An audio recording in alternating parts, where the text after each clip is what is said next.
So in the first love lesson, we talked about how 17 hugs a day can really be life-changing and how to sneak those in. You can be super sneaky about it or be super obvious about it. It's really up to you and how and kind of like how your kids react to things.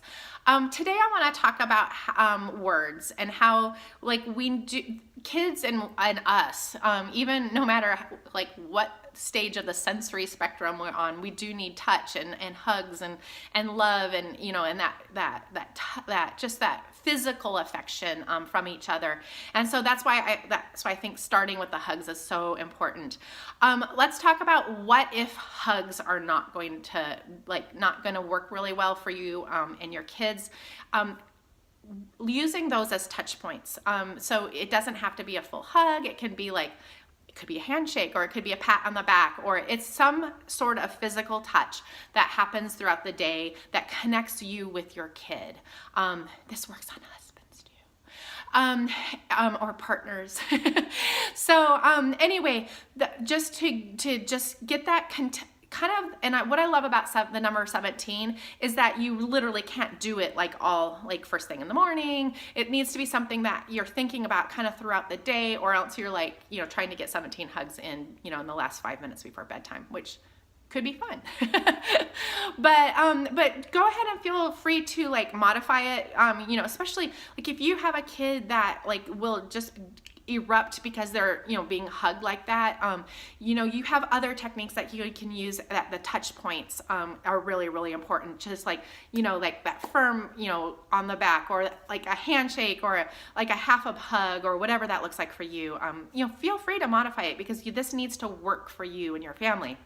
And alongside that, what I want you to start thinking about is words of love. A lot of times we find that we have, when you're like, when was the last time I told my kid I love them? Or I told them, something positive that is inside of them, because we need to hear that. I can't remember the statistic. I should have looked it up before, but it's when you have 10% positive words that register in your brain and 90% negative words, something like that. But I know if you think back to kind of your own life, how those bad statements, those are the ones that stick out in our heads and that we replay in our minds, whereas those positive statements are so, so important. And if your kids are not getting those positive statements from you, then who is giving it to them? And that's where it worries me when I started thinking about my own interaction with my kids, how I was just relying on the world to give them those positive statements, and how one positive statement can be easily knocked out by in their minds by 9 negative statements. So making sure that those positive statements are part of your everyday life, and so that they have that bank of positivity, that they know that home, you, is just a safe place that they can fall, because they have heard from you over and over again how you love them, how amazing they are, how you're lucky to have them as a kid. And so that's really easy to do in the whole hug process. So when you're going in for a hug next time, see if you can't add a positive statement or something, a sweet little inside joke that just tells them something sweet about them.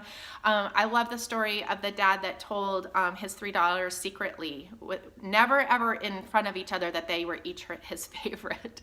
And then when he passed away, they all realized that he had told them all that their whole entire life. And that may not be what you want to do with your kids, but I think it's so, so sweet. I don't know that we necessarily want to pit them against each other, but it's so, so sweet that they had that one-on-one relationship with their dad that they never even suspected he was doing it with the others as well. In fact, it kind of gives me goosebumps just to think of how cool that just one-on-one bond is between you and your kid. So you're going to keep up with the 17 hugs a day, and you are going to start adding in some sort of positive message. It doesn't have to be on every single hug. And depending on the age of your kids, if your kids are older, obviously you're not going to be saying those things in public if it embarrasses them to death, unless that's your strategy.